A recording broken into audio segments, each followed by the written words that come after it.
Hello everyone, स्वागत है आप सभी लोगों का शिक्षा फॉर नौकरी में। इस वीडियो लेक्चर में आज हम लोग डिस्कस करने वाले हैं हिंदी लैंग्वेज के लिए इंपॉर्टेंट क्वेश्चंस, प्रैक्टिस क्वेश्चन रहेंगे। काफ़ी सारे टॉपिक्स हैं, मैंने हिंदी के क्वेश्चंस को कवर अप किया है, तो वीडियो काफ़ी इन्फॉर्मेटिव होने वाली है, काफ़ी यूजफुल रहेगी आपके उत्तराखंड टेट एग्जामिनेशन के लिए। तो लास्ट तक देखें इस वीडियो को।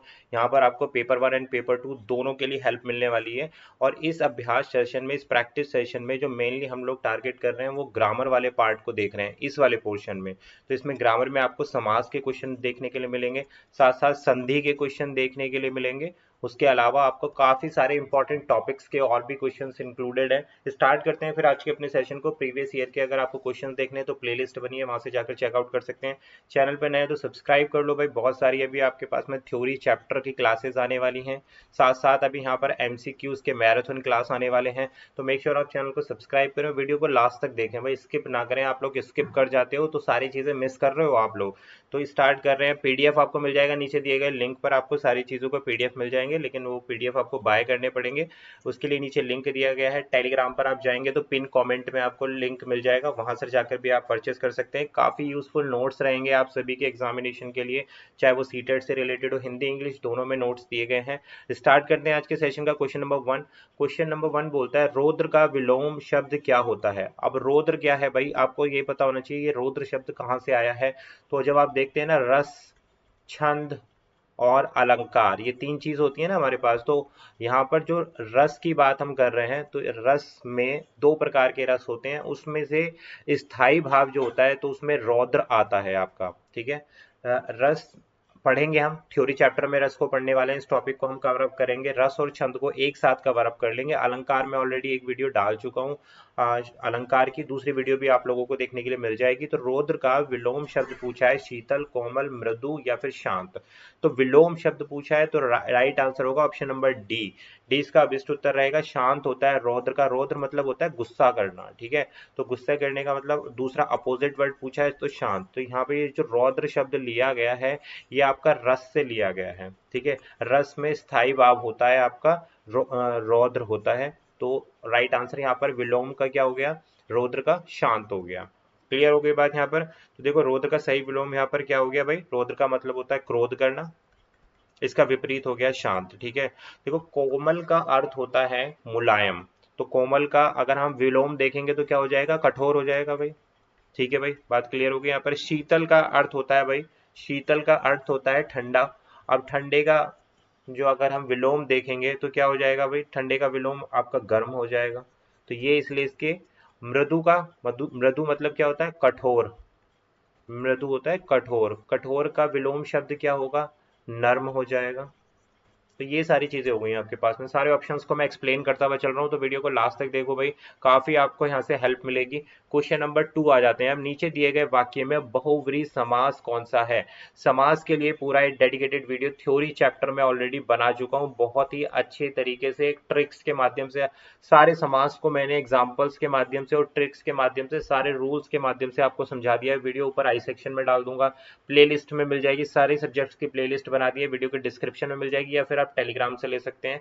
तो नीचे दिए गए वाक्यों में बहुब्रीहि समास कौन सा है। सोने का हार, चोरों का राजा, हरी घास या दूध का दही।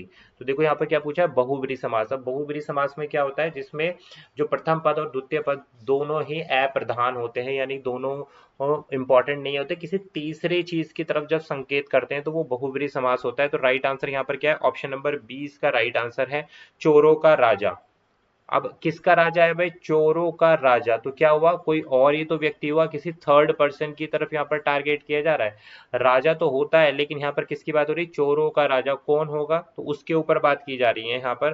तो यहाँ क्या हो गया भाई, ये यहाँ पर बहुव्रीहि समास हो गया, क्योंकि ये एक ऐसे व्यक्ति है जो चोरों का राजा है, ठीक है, एक थर्ड चीज की तरफ, यानी कि कुछ अलग चीज की तरफ यहाँ पर फोकस किया जा रहा है, जो प्रथम पद और द्वितीय पद को छोड़कर तीसरे पद के लिए इंपॉर्टेंस दी जा रही है यहाँ पर। क्लियर हो गई बात। यहाँ पर ऑप्शन आता है, ऊपर दिया गया सोने का हार।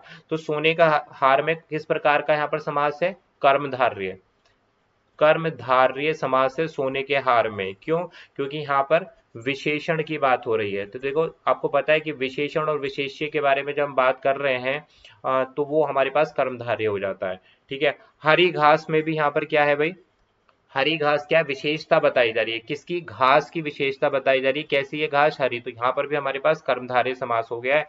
नेक्स्ट आता है हमारे पास दूध का दही। तो यहाँ पर कौन सा समास हो जाएगा, का की के। तो इसमें आपको पता है विभक्ति चिन्हों का प्रयोग हो रहा है, दूध का दही।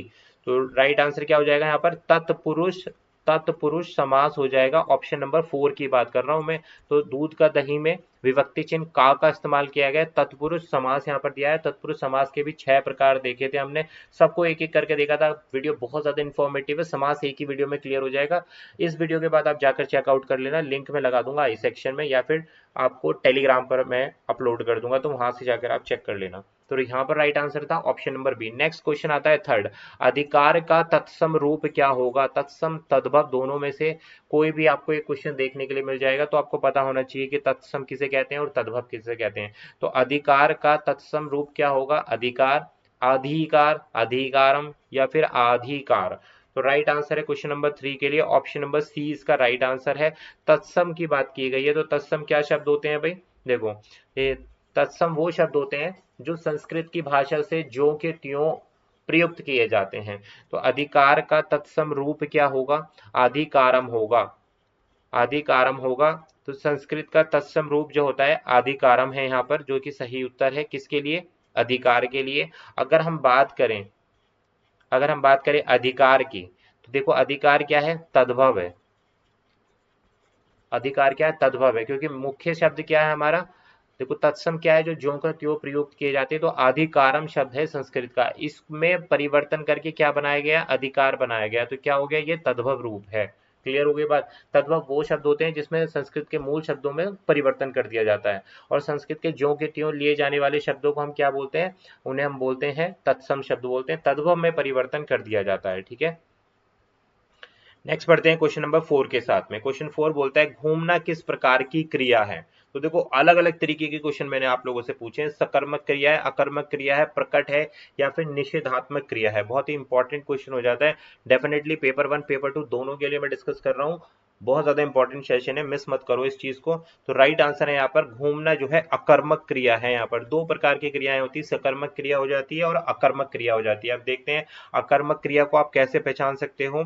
तो अकर्मक क्रिया जो है ऐसी क्रिया होती है जिसमें कर्म की आवश्यकता होती है, जिसमें कर्म की कर्म की आवश्यकता नहीं होती है। ध्यान देना, नहीं नॉट लगा होता, नहीं होती है। अकर्मक हो गया ना, सकर्मक मतलब सकारात्मक यानी कि पॉजिटिव, अकर्मक यानी कि निगेटिव, यानी कि यहाँ कर्म की आवश्यकता नहीं हो रही है, इसलिए अकर्मक है। घूमना किस प्रकार की क्रिया हो गई, अकर्मक हो गई। सकर्मक में क्या है, इसका अपोजिट, जहां पर कर्म की आवश्यकता होती है, जिस, तो वो क्रिया कैसी कहलाएगी, वो सकर्मक क्रिया कहलाएगी, ठीक है। वह क्रिया जिसमें कर्म की आवश्यकता होती है क्या हो गई, सकर्मक। फॉर एग्जाम्पल, मैंने मैंने खाना खाया, मैंने खाना खाया किस प्रकार की क्रिया हो गई है, सकर्मक क्रिया हो गई, इसमें कर्म की आवश्यकता है, कर्म हो रहा है। अकर्मक में क्या है, कर्म की आवश्यकता नहीं होती है, ठीक है। प्रकट क्या होता है भाई, तो देखो यह किसी भी प्रकार की कोई भी क्रिया नहीं है। लास्ट बात करते हैं निषेधात्मक, ये क्या होता है, ये भी क्रिया नहीं है, ये वाक्य का प्रकार होता है, वाक्य का प्रकार होता है ये, ना ही कि क्रिया। तो क्रिया यहाँ पर हमारे पास कितनी हो गई, दो हो गई, सकर्मक और अकर्मक। राइट आंसर क्या है क्वेश्चन नंबर 4 के लिए, ऑप्शन नंबर बी, यहाँ पर अकर्मक क्रिया है। नेक्स्ट क्वेश्चन आता है 5, अनुकरण शब्द में कौन सी संधि है। तो संधि हम डिस्कस कर चुके हैं भाई आप लोगों के साथ में, थ्योरी चैप्टर आप जाकर पढ़ो, बहुत ज्यादा यूजफुल है। ये ऐसे टॉपिक है जिनको आप मिस नहीं कर सकते पेपर में जाने से पहले, वरना आपके क्वेश्चन के जो है आंसर जो है दे नहीं पाओगे। मैं पहले ही बता रहा हूं आपको, अगर आपने बेसिक नहीं पढ़ा है तो। अनुकरण शब्द में कौन सी संधि है, गुण संधि है, व्यंजन संधि है, यण संधि है, या फिर वृद्धि संधि है। तो राइट आंसर है हमारे पास यहाँ पे अनुकरण शब्द में व्यंजन संधि है, B is the right answer. और व्यंजन संधि मैं आपको करा चुका हूं। देखो 3 प्रकार की संधि होती है, जिसमें मैं स्वर संधि आपकी टॉपिक में कवर अप कर चुका हूं थ्योरी चैप्टर में। उसके अलावा हम कौन सी संधि कर ली, हमने व्यंजन संधि भी कर ली है। 2 वीडियोस में आपको ये चीजें देखने के लिए मिल जाएंगी।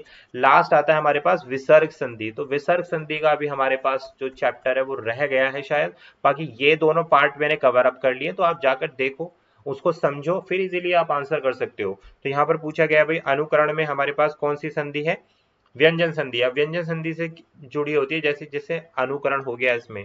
इसके अलावा हमारे पास गुण संधि आती है, तो ऊपर दिया गया है गुण संधि भी मैंने आपको कवर अप करा दी है। स्वर संधि का ही एक रूप है हमारे पास गुण संधि। गुण संधि में क्या होता है भाई, जिसमें देखो आ, जो आ वर्ण होता है, ई वर्ण होता है और ऊ वर्ण होता है, इसका मिलाप होता है, तो तब हमारे पास कौन सी संधि होती है, गुण संधि होती है। ठीक है। और वृद्धि संधि भी इसी का ही, यण संधि, वृद्धि संधि, तो आप जाकर देखोगे जब स्वर संधि में, तो ये सारे के सारे आपको पार्ट्स मिल जाएंगे। व्यंजन संधि अलग होती है, बाकी स्वर संधि है, और उसके बाद लास्ट संधि आती है हमारे पास विसर्ग संधि। तो अनुकरण शब्द में यहाँ पर व्यंजन संधि हो गई। नेक्स्ट क्वेश्चन 6, वह लड़का दौड़ रहा है, इस वाक्य में दौड़ रहा कौन सी क्रिया है, आज्ञात्मक क्रिया है, संभाव्य क्रिया है, अपूर्ण क्रिया है, या फिर पूर्ण क्रिया है।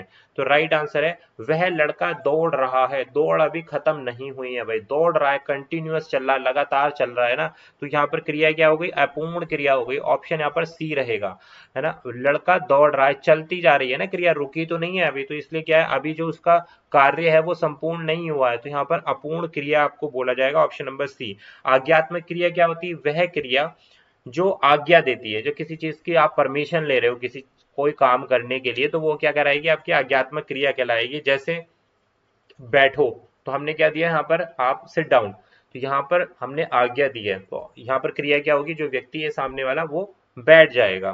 क्लियर हो गई बात। संभाव्य क्या होती है, किसी भी संभावना को जताना कि ये कार्य होगा या हो सकता है, तो वो क्या हो गया भाई, संभाव्य क्रिया होगी, संभावना व्यक्त की जा रही है। जैसे वह कल वह आ सकता है, तो कंफर्म नहीं है ना, संभावना व्यक्त की जा रही है, तो यहाँ पर संभाव्य कृति है। अपूर्ण क्रिया का एग्जांपल हमने ऊपर देख लिया है। कोई भी कार्य अगर पूर्ण रूप से हो जाएगा तो वहां पर क्या हो जाएगी, पूर्ण क्रिया हो जाएगी। नेक्स्ट पढ़ेंगे क्वेश्चन नंबर 7 के साथ।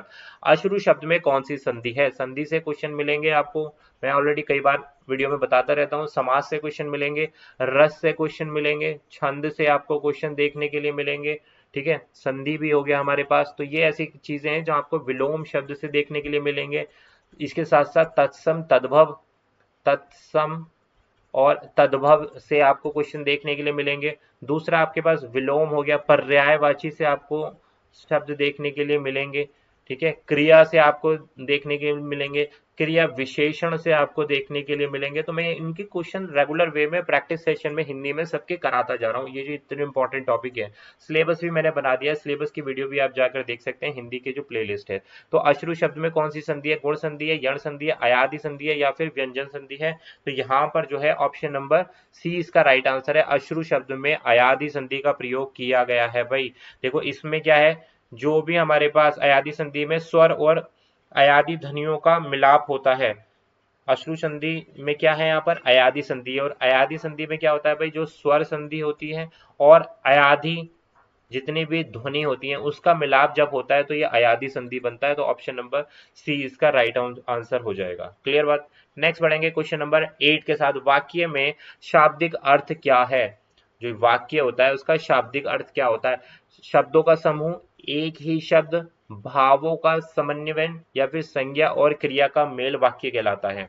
बहुत आसान सा क्वेश्चन है, लेकिन आप लोग गलत कराओगे इस क्वेश्चन को। राइट आंसर जो है यहाँ पर ऑप्शन नंबर 8 के लिए, option A is the right answer रहेगा क्वेश्चन नंबर 8 के लिए। शब्दों के समूह को हम क्या बोलते हैं, यहाँ पर वाक्य बोलते हैं। ठीक है, वाक्य का अर्थ क्या होता है, जो भी समूह शब्दों का होता है जो एक भाव या विचार को व्यक्त करेगा वो हमारा वाक्य कहलाएगा, और ये एक शब्दों का समूह होता है। क्वेश्चन 8 के लिए right answer option number A. Next question देखते हैं 9। उन्नति शब्द में कौन सा प्रत्यय लगा है। हाँ भाई, ये प्रत्यय और उपसर्ग ये भी आपसे जरूर पूछा जाएगा, पेपर 1 पेपर 2 किसी में भी आपके सामने आ सकता है, पैसेज भी आएगा। तो यहाँ बात करते हैं उन्नति शब्द में कौन सा प्रत्यय लगा है, ता प्रत्यय लगा है, ना लगा है, ई लगा है, या नीति लगा है। तो option D is the right answer. उन्नति में आधा ना पे छोटी की मात्रा और ता, ये क्या है भाई, प्रत्यय है। प्रत्यय क्या होता है, जो वाक्यों के अंत में लगता है। और उपसर्ग क्या होता है, जो किसी भी शब्द के प्रारंभ में लगकर उसका अर्थ परिवर्तन कर देते हैं। मैं आपको रिपीट कराता रहता हूँ, इसलिए आप गलत ना करें। तो ऑप्शन नंबर डी 9 के लिए राइट आंसर क्या था, यहाँ पर कौन सा था भाई, ऑप्शन नंबर डी इसका राइट आंसर था क्वेश्चन नंबर 9 के लिए। ठीक है भाई। नेक्स्ट आता है क्वेश्चन नंबर 10। कृपा शब्द का सही विभक्ति रूप क्या होगा। कृपया विसर्ग लगे, कृपा विसर्ग लगे, कृपा बिना विसर्ग के कृपाएं। तो कृपया शब्द का सही विभक्ति रूप क्या है वो आपको बताना है। तो राइट आंसर है ऑप्शन नंबर ए। कृपया शब्द का सही विभक्ति रूप क्या है, अध कृपया और यहाँ पर विसर्ग। ये क्या है भाई, ये सही विभक्ति रूप है। बाकी क्या है, ये कृपा जो है ये गलत विभक्ति रूप है। ये कृपा क्या होता है, सामान्य रूप होता है, सामान्य रूप है ये, ठीक है। और कृपाएं क्या है, ये भी गलत है। बी और सी, डी तो बिल्कुल गलत है। सी में क्या है, ये सामान्य रूप है, और कृपया क्या है, ये सही विभक्ति रूप है। नेक्स्ट बढ़ेंगे क्वेश्चन नंबर 11 के साथ में। अंधकार शब्द में कौन सा समास है। समास से फिर क्वेश्चन आ गया हमारे पास, कर्मधारय समास, तत्पुरुष समास, बहुविग्री समास या फिर द्वंद्व समास। सारे समास को बहुत डिटेल में मैंने डिस्कस किया था। तो यहाँ पर अंधकार शब्द में तत्पुरुष समास का प्रयोग किया गया है। बी इसका राइट आंसर है। तत्पुरुष समास में जैसे अंध और कार से जुड़ा हुआ है, जिससे कि ये क्या बन गया, तत्पुरुष समास हो गया। तत्पुरुष समास के भेद भी हैं, तो आप जाओ भाई फटाफट से वीडियो देख लो, डिटेल में नहीं जाएंगे क्योंकि बहुत सारे क्वेश्चन हम यहाँ पर डिस्कस कर रहे हैं। नेक्स्ट बढ़ेंगे भाई क्वेश्चन नंबर 12 के साथ। निम्नलिखित में से कौन सा शब्द तत्सम शब्द है। सूरज, चंद्रमा, नख या फिर दीपक। तो देखो अभी बताया था आपको तत्सम शब्द कौन से होते हैं, शुद्धतम जो रूप होता है, जो संस्कृत के शुद्ध शब्द होते हैं उनको तत्सम शब्द कहा जाता है। तो क्वेश्चन नंबर 12 के लिए राइट आंसर है ऑप्शन नंबर सी। ये जो नख शब्द है ये कैसा शब्द है भाई, तत्सम शब्द है। सूरज क्या है, सूरज क्या है, यहाँ पर तद्भव है, क्योंकि सूरज शब्द का तत्सम रूप अगर आप लेके आएंगे तो सूर्य है। सूर्य क्या है, सूर्य ही सूरज है, लेकिन इसमें जो बदलाव करके हमने इसको सूरज बोलना शुरू कर दिया है, ठीक है। तो ये क्या है, तद्भव रूप है। चंद्रमा भी तद्भव रूप है, दीपक भी तद्भव रूप है, लेकिन संस्कृत का नख शब्द जो है तत्सम रूप है। नेक्स्ट क्वेश्चन नंबर 13, क्षमा शब्द का सही विशेषण रूप क्या होगा। क्षमाकारी होगा, क्षमाशील होगा, क्षमा प्रदाता होगा या क्षमा करता होगा। तो क्षमा का सही विशेषण रूप है हमारे पास ऑप्शन नंबर बी इसका राइट आंसर। क्षमाशील जो है इसका बिल्कुल करेक्ट आंसर है। ये सही क्या है, ये विशेषण रूप है। संज्ञा और सर्वनाम की विशेषता बताने वाले शब्दों को हम क्या बोलते हैं भाई, विशेषण कहा जाता है। क्लियर हो गई बात। नेक्स्ट बढ़ेंगे क्वेश्चन नंबर 14 के लिए। निम्नलिखित वाक्यों में से किसमें कर्मधारय समास का उदाहरण है। कठिन कार्य, जल से जल, घनघोर अंधेरा, काल का प्रभाव। कर्मधारय समास आपसे पूछा गया है, तो राइट आंसर क्या है, ऑप्शन नंबर सी इसका राइट आंसर होगा। घनघोर अंधेरा कर्मधारय समास का एक उदाहरण है। अब ये कैसे आप पहचानोगे, इसके सारे में रूल मैंने आपको बता दिया है। देखो कर्मधारय समास में क्या होता है, विशेषण और संज्ञा का, ध्यान देना, विशेषण और संज्ञा का मेल होता है। यहां पर क्या हो जाएगा, घनघोर अंधेरा, विशेषण और संज्ञा की बात की जा रही है। जल से जल, कठिन कार्य, काल का प्रभाव, यहाँ पर कर्मधारय समास नहीं है, तो ऑप्शन नंबर सी इसका राइट आंसर रहेगा। क्लियर हो गई बात भाई। नेक्स्ट बढ़ते हैं भाई क्वेश्चन नंबर 15 के साथ में। देखो रस, छंद, अलंकार, चौपाई। चौपाई छंद में कितने चरण होते हैं, इंपॉर्टेंट क्वेश्चन है भाई ये। इस प्रकार के क्वेश्चन आपको डेफिनेटली देखने के लिए मिल जाएंगे। 2 होते हैं, 4 होते हैं, 6 होते हैं या फिर 8 होते हैं। चौपाई छंद में कितने चरण है, 4 होते हैं। ऑप्शन नंबर बी इसका राइट आंसर है, इसलिए इसका नाम चौपाई, चार पाई, 4 से आप ध्यान रख सकते हो। 4 छंद चरण होते हैं इसमें। नेक्स्ट, दोहा छंद के प्रत्येक चरण में कितनी मात्राएं होती हैं, इंपॉर्टेंट है भाई ये, इनको तो आप नोट डाउन करके रख लो, चाहे ये क्वेश्चन आपसे बार बार रिपीट होते हैं अलग अलग फॉर्म में। तो दोहा छंद के प्रत्येक चरण में 12 मात्राएं होती हैं भाई, ऑप्शन नंबर डी इसका राइट आंसर है। नेक्स्ट बढ़ेंगे क्वेश्चन नंबर 17 के साथ। रोला छंद में कितनी मात्राएं होती हैं, 10 होती हैं, 11 होती हैं, 12 होती हैं या फिर 24 होती हैं। तो रोला छंद में पहले भी मैंने आपको प्रैक्टिस सेशन में इस प्रकार के क्वेश्चन कराए हैं। 24 कितनी मात्राएं होती हैं भाई, यहाँ पर 24 मात्राएं होती हैं। ऑप्शन नंबर डी इसका राइट आंसर होगा। जो एक विशिष्ट छंद की जो संरचना होती है उसे हम क्या बोलते हैं भाई, रोला छंद बोलते हैं। नेक्स्ट आता है क्वेश्चन नंबर 18। निम्नलिखित में से कौन सा अलंकार श्लेष अलंकार का उदाहरण है। उसने मीठे वचन बोले, वह सिंह की तरह लड़ता है, वह कमल के समान सुंदर है, उसने जल का जल पी लिया। तो क्वेश्चन नंबर हमारे पास है 18 के लिए राइट आंसर है ऑप्शन नंबर डी, उसने जल का जल पी लिया। ये क्या है भाई, श्लेष अलंकार का एक उदाहरण है, ठीक है। श्लेष अलंकार में शब्द, देखो शब्द के एक से अधिक होने का जब बोध होता है या अर्थ होता है, जल का जल, तो देखो एक से अधिक बार हमारे पास क्या आ रहा है, शब्द का मतलब रिपीट हो रहा है, तो यहाँ पर श्लेष अलंकार आ जाएगा हमारे पास, ठीक है। जल शब्द के यहाँ पर क्या हो रहा है, देखो 2 बार जल शब्द प्रयुक्त हुआ है ना यहाँ पर, तो एक बार जल का मीनिंग अलग होगा, एक बार जल का मीनिंग अलग होगा। पहले जल का मीनिंग यहाँ पर क्या है, पानी है, ठीक है, और दूसरे जल का मतलब है यहाँ पर खत्म हो जाना। तो देखो अलग हो गई ना बात यहाँ पर, यानी कि एक ही शब्द के दो अलग अलग अर्थ होंगे तो वहां पर कौन सा अलंकार आ जाता है हमारे पास, श्लेष अलंकार आ जाता है। Option number D is the right answer. Next आएगा क्वेश्चन नंबर 19, उसने चांद सा मुखड़ा दिखाया, वाक्य में कौन सा अलंकार है, रूपक अलंकार है, उपमा है, उत्प्रेक्षा है या फिर अनुप्रास अलंकार है। तो देखो इसको तो आप आराम से कर सकते हैं, यहाँ पर उपमा अलंकार है ऑप्शन नंबर डी, क्योंकि उसने क्या किया, चांद सा मुखड़ा, तो मुखड़े की तुलना किससे हो गई है, उपमा, यानी कि चांद से उसकी तुलना की गई है, तो यहाँ पर उपमा अलंकार आ जाएगा भाई। उपमा अलंकार में किसी वस्तु या व्यक्ति की तुलना की जाती है, ठीक है, तुलना की जाती है किसके साथ में, किसी अन्य व्यक्ति या वस्तु के साथ में, तो वहां पर कौन सा अलंकार आएगा, उपमा अलंकार आएगा। ऐसे आप इनको ध्यान रख सकते हैं भाई, आप इनके रूल्स को एग्जाम्पल के माध्यम से याद रखेंगे तभी आप इनको कंठस्थ कर पाएंगे। गगन गरज उठता है, धरती कांप उठती है, इस वाक्य में अलंकार कौन सा, अनुप्रास अलंकार, यमक अलंकार, उत्प्रेक्षा अलंकार या फिर श्लेष अलंकार। तो यहाँ पर राइट आंसर है option number C is the right answer. गगन गरज उठता है, धरती कांप उठती है, यहाँ पर उत्प्रेक्षा अलंकार है। उत्प्रेक्षा अलंकार में क्या होता है भाई, किसी भी वस्तु को अन्य वस्तु के समान होने की संभावनाएं जब जताई जाती हैं तो वहां पर कौन सा अलंकार आएगा, उत्प्रेक्षा अलंकार आ जाएगा, यानी कि किसी वस्तु को अन्य समान वस्तु के साथ में संभावना जताई जाती है। जैसे गगन गरज उठता है और धरती कांप उठती है, यहाँ पर क्या प्रयोग किया गया है, यहाँ पर अत्यधिक संभावनाओं के साथ में चीजों को बताया जा रहा है, तो उत्प्रेक्षा अलंकार option C is the right answer. Next question number 21, राजपुत्र में कौन सा समास है, अव्ययी भाव है, द्वंद्व समास है, कर्मधारय समास है या फिर तत्पुरुष समास है। तो राजपुरुष में यहाँ पर ऑप्शन नंबर डी, राजा का पुत्र, का आ गया ना यहाँ पर, राजा का विभक्ति चिन्ह आ गई तो तत्पुरुष समास आ गया भाई, सीधा सीधा हमारा यहाँ पर क्या होता है, पहला पद विशेषण होता है और दूसरा पद क्या होता है, मुख्य होता है। पहला पद विशेषण, दूसरा पद मुख्य, या फिर आप का, की, के, इन विभक्ति चिन्हों के माध्यम से भी आप समझ सकते हो तत्पुरुष समास। तो option number D is the right answer. Next आता है भाई यहाँ पर माता पिता शब्द में कौन सा समास है, और ये मैंने आपको समास जब पढ़ा रहा था तो इसी एग्जाम्पल के माध्यम से मैंने बताया था कि जब हमारे पास में क्या आ जाए भाई, यहाँ पर आ जाए माता और ये आ जाए हमारे पास चिन्ह, योजक चिन्ह आ जाए, फिर उसके बाद पिता, तो माता का पिता अपोजिट है तो कौन सा समास हो जाएगा, कर्मधारय हो जाएगा, बहुव्रीहि हो जाएगा, द्वंद्व समास हो जाएगा या फिर तत्पुरुष समास हो जाएगा। तो देखो यहाँ पर हो जाएगा हमारे पास द्वंद्व समास हो जाएगा, ठीक है। अगर यहाँ पर हो जाता माता माता, तब ये द्वंद्व समास नहीं होता भाई, क्योंकि योजक चिन्ह तो यहाँ भी आ रहा है लेकिन अपोजिट नहीं है, जहां पर अपोजिट नहीं होता वहां पर आपका द्वंद्व समास नहीं होता है। जैसे भाई और ये लगाइए योजक चिन्ह होता और बहन दूसरे तक, तो अपोजिट है ना, तो यहाँ पर क्या हो जाता हमारे पास, द्वंद्व समास हो जाता। तो option number C is the right answer for question number, हम कौन सा देख रहे हैं भाई, 22 क्वेश्चन देख रहे हैं, ठीक है। नेक्स्ट बढ़ते हैं भाई क्वेश्चन नंबर 11 के साथ। चंद्रमुखी में कौन सा समास है, यहाँ पर द्वंद्व समास है, कर्मधारय समास है, बहुव्रीहि समास है या फिर तत्पुरुष समास है। तो राइट आंसर है हमारे पास ऑप्शन नंबर बी, कर्मधारय समास है। तो क्योंकि चंद्र के समान मुख, तो यहाँ पर विशेषण, प्रथम पद विशेषण, द्वितीय पद क्या हो गया, मुख्य हो गया यहाँ पर, तो ऑप्शन नंबर बी इसका राइट आंसर हो गया। विशेष्य का संबंध हो गया, विशेषण और विशेष्य के संबंध में आपको कौन सा समास लगाना है भाई, कर्मधारय समास का उपयोग करना है, यहाँ पर विशेषण और विशेष्य की बात आ जाए। द्वंद्व समास अभी हमने देख लिया है।